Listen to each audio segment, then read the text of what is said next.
ಎಲ್ಲರಿಗೂ ನಮಸ್ಕಾರ. ನನ್ನ ಹೆಸರು ಡಾಕ್ಟರ್ ಈಶ್ವರಪ್ಪ ಗಡಾದ್. ನಾನು DHO ಆಗಿ ಕಳೆದ 6 ತಿಂಗಳಿಂದ ಉಡುಪಿ ಜಿಲ್ಲೆಯಲ್ಲಿ ಕೆಲಸ ಮಾಡ್ತಾ ಇದ್ದೀನಿ. ಈಗ ತಮ್ಮಲ್ಲಿ ಒಂದು ವಿಷಯವನ್ನ ಹಂಚ್ಕೊಳ್ಳೋಕೆ ಇಷ್ಟಪಡ್ತಾ ಇದ್ದೀನಿ.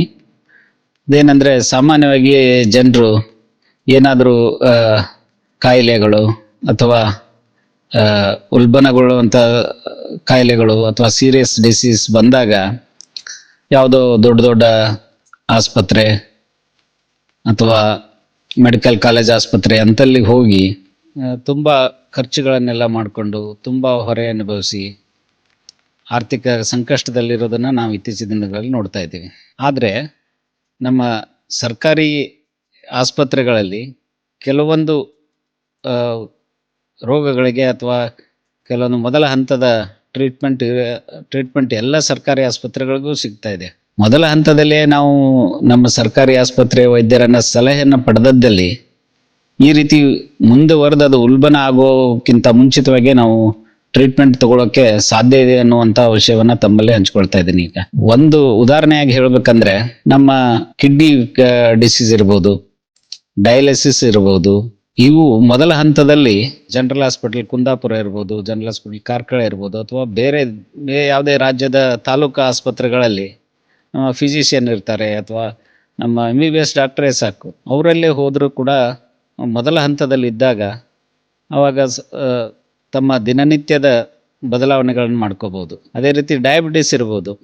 ಡಯಾಬಿಟಿಸ್ ಕೂಡ ಸ್ಟಾರ್ಟಿಂಗಲ್ಲಿ ಏನು ಅಷ್ಟೊಂದು ಕಾಂಪ್ಲಿಕೇಶನ್ ಇಲ್ಲದೇ ಇದ್ದಾಗ ಕೇವಲ ನಾವು ಒಂದು ಮಾತ್ರೆಗಳನ್ನು ಸರಿಯಾಗಿ ತೆಗೆದುಕೊಳ್ಳೋದಿರ್ಬೋದು, ಅಥವಾ ಊಟದಲ್ಲಿ ಸರಿಯಾಗಿ ಊಟದವನ್ನು ಕಂಟ್ರೋಲ್ ಇಟ್ಕೊಳ್ಳೋದಿರ್ಬೋದು, ದಿನನಿತ್ಯದ ರೆಗ್ಯುಲರ್ ವ್ಯಾಯಾಮ ಇರ್ಬೋದು, ಇಂಥವನ್ನು ಮಾಡಿದರೆ ಸಾಕಾಗುತ್ತೆ.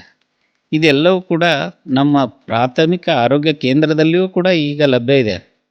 ಪ್ರತಿಯೊಂದು ಪ್ರಾಥಮಿಕ ಆರೋಗ್ಯ ಕೇಂದ್ರದಲ್ಲಿ ಸಾಮಾನ್ಯವಾಗಿ ಮೊದಲ ಹಂತದಲ್ಲಿರುವಂತಹ ಎಲ್ಲ ಡಯಾಬಿಟಿಸ್ ರೋಗಿಗಳಿಗೆ ಸಾಕಾಗುವಷ್ಟು ಬೇಕಾಗುವಷ್ಟು ಔಷಧಿಗಳ ಲಭ್ಯತೆ ಇದೆ. ಇವಾಗ ಮೊದಲು ಡಯಾಗ್ನೋಸ್ ಮಾಡೋದಕ್ಕೆ ಯಾವುದೇ ಆಸ್ಪತ್ರೆಯಲ್ಲಿ ಡಯಾಗ್ನೋಸ್ ಮಾಡಿಕೊಂಡು ವಾಪಸ್ ಬಂದು ನಮ್ಮ ಹತ್ತಿರದ ಪ್ರಾಥಮಿಕ ಆರೋಗ್ಯ ವೈದ್ಯರನ್ನು ನೀವು ಭೇಟಿಯಾದರೆ ಅವರು ನಿಮ್ಮ ಮುಂದಿನ ಟ್ರೀಟ್ಮೆಂಟನ್ನು ಕಂಟಿನ್ಯೂ ಮಾಡ್ಕೊಂಡು ಹೋಗೋದಕ್ಕೆ ಅನುಕೂಲ ಆಗುತ್ತೆ.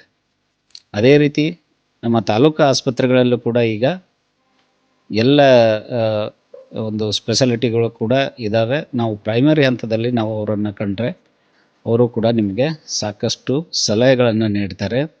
ಒಂದು ವೇಳೆ ನಿಮಗೆ ಅತಿ ಜರೂರಾಗಿ ಟರ್ಷರಿ ಕೇರ್ ಬೇಕಾಗಿದ್ದರೂ ಕೂಡ ಅವ್ರಿಂದ ರೆಫರಲ್ ಕಾರ್ಡ್ ಕೊಡ್ತಾರೆ.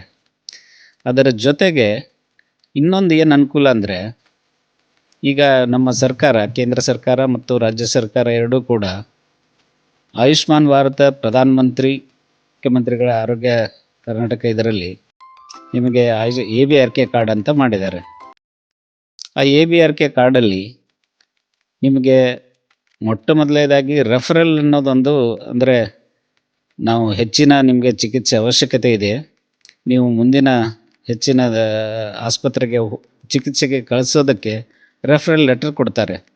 ಆ ರೆಫರಲ್ ಲೆಟ್ರನ್ನು ನೀವು ಮೊದಲ ಹಂತದಲ್ಲೇ ತೆಗೆದುಕೊಂಡು ಹೋಗಿದ್ದಲ್ಲಿ ಮುಂದಿನ ಆಸ್ಪತ್ರೆಗಳಲ್ಲಿ ತೊಂದರೆ ಆಗೋದಿಲ್ಲ. ಇದರಲ್ಲಿ BPL ಇದ್ದವರಿಗೆ ವರ್ಷಕ್ಕೆ ಒಬ್ಬರಿಗೆ 5 ಲಕ್ಷದವರೆಗೂ ನಮಗೆ ಒಂದು ಚಿಕಿತ್ಸೆ ಲಭ್ಯ ಇದೆ. APLದವ್ರಿಗೂ ಕೂಡ 30% 70% ಅನುಪಾತದಲ್ಲಿ ಅವರಿಗೂ ಕೂಡ ಒಂದು ಈ ಸೌಲಭ್ಯವನ್ನು ಕೊಡ್ತಾ ಇದ್ದಾರೆ.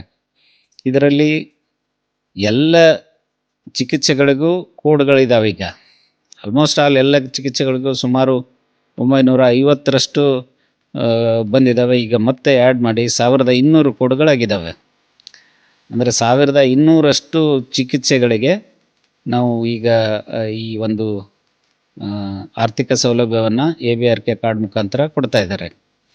ಅದರಲ್ಲಿ ಕೆಲವೊಮ್ಮೆ ಏನಾಗುತ್ತೆ, ವೈದ್ಯರು ನಮ್ಮ ಹತ್ತಿರದ ವೈದ್ಯರ ಹತ್ರ ಸರ್ಕಾರಿ ಆಸ್ಪತ್ರೆಗಳಿಗೆ ಹೋಗದೆ ಹಾರ್ಟ್ ಅಟ್ಯಾಕ್ ಆದ ತಕ್ಷಣ ಜೀವ ಉಳಿದರೆ ಸಾಕು ಅನ್ನೋ ಇದರಲ್ಲಿ ದೊಡ್ಡ ಆಸ್ಪತ್ರೆಗೆ ಹೋಗಿಬಿಡ್ತಾರೆ. ಅವಾಗ ಏನಾಗುತ್ತೆ, ಅಲ್ಲಿ ನಮಗೆ ABRK ಸೌಲಭ್ಯ ಸಿಗದೇ ಹೋಗ್ಬೋದು. ಅಲ್ಲಿಂದ ವಾಪಸ್ ರೆಫರ್ ಮಾಡೋಕ್ಕೂ ಆಗಲ್ಲ, ಅಲ್ಲಿನೂ ಇರೋಕ್ಕಾಗೋದಿಲ್ಲ. ಅದಕ್ಕೆ ನಾನು ನಿಮ್ಮಲ್ಲಿ ಒಂದು ವಿನಂತಿ ಏನಂದರೆ, ಹತ್ತಿರದ ನಮ್ಮ ಸರ್ಕಾರಿ ಆಸ್ಪತ್ರೆಗಳಲ್ಲಿ ಹೋದಲ್ಲಿ ನಿಮಗೆ ಸರಿಯಾದ ಮಾಹಿತಿಯನ್ನು ಕೊಡ್ತಾರೆ. ಮತ್ತು ಒಳ್ಳೆಯ ಚಿಕಿತ್ಸೆಯನ್ನು ಪಡೆದುಕೊಂಡು ಆರ್ಥಿಕ ಸಂಕಷ್ಟದಕ್ಕೂ ಸಿಲುಕದಂತೆ ನಾವು ಒಳ್ಳೆಯ ಚಿಕಿತ್ಸೆಯನ್ನು ಪಡೆದುಕೊಳ್ಬೋದು.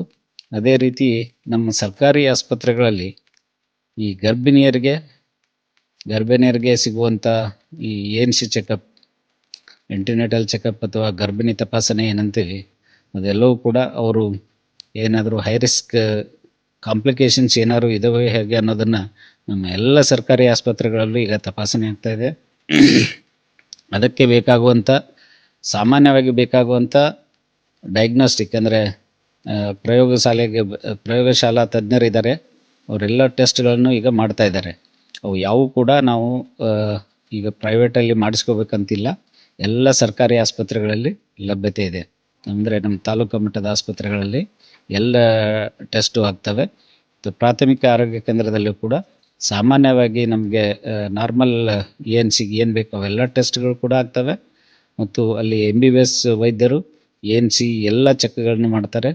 ಅದರ ಜೊತೆಗೆ ಮಕ್ಕಳಿಗೆ ಹುಟ್ಟಿದಾಗಿನಿಂದ ಹಿಡಿದು 16 ವರ್ಷದವರೆಗೆ ಬೇಕಾಗುವಂಥ ಲಸಿಕೆಗಳನ್ನು ಕೊಡ್ತಾರೆ.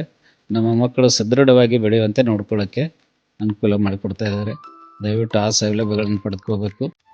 ಈವನ್ ಹೆರಿಗೆಗೆ ನಮ್ಮ ಎಲ್ಲ ಅಂದರೆ ಕುಂದಾಪುರ ಇರ್ಬೋದು ಅಥವಾ ನಮ್ಮ ಉಡುಪಿ ಇರ್ಬೋದು, ಇಲ್ಲಿ ಒಳ್ಳೆಯ ಒಂದು ಹೆರಿಗೆ ಸೌಲಭ್ಯಗಳು ಈಗ ನೀಡ್ತಾ ಇದ್ದೀವಿ. ಅದೇ ರೀತಿ ರಾಜ್ಯದ ಎಲ್ಲ ತಾಲೂಕು ಆಸ್ಪತ್ರೆ, ಸಮುದಾಯ ಆರೋಗ್ಯ ಕೇಂದ್ರಗಳಲ್ಲಿ ಹೆರಿಗೆ ಸೌಲಭ್ಯವನ್ನು ನೀಡ್ತಾ ಇದ್ದೀವಿ. ಅಲ್ಲಿಯೂ ಕೂಡ ಎಲ್ಲರೂ ಈ ಒಂದು ಹೆರಿಗೆ ಸೌಲಭ್ಯವನ್ನು ಪಡೆದುಕೊಳ್ಬೇಕು. ಮೊದಲಿಗಿಂತಲೂ ಈಗ ನಮ್ಮ ಸರ್ಕಾರಿ ಆರೋಗ್ಯ ಕೇಂದ್ರಗಳಲ್ಲಿ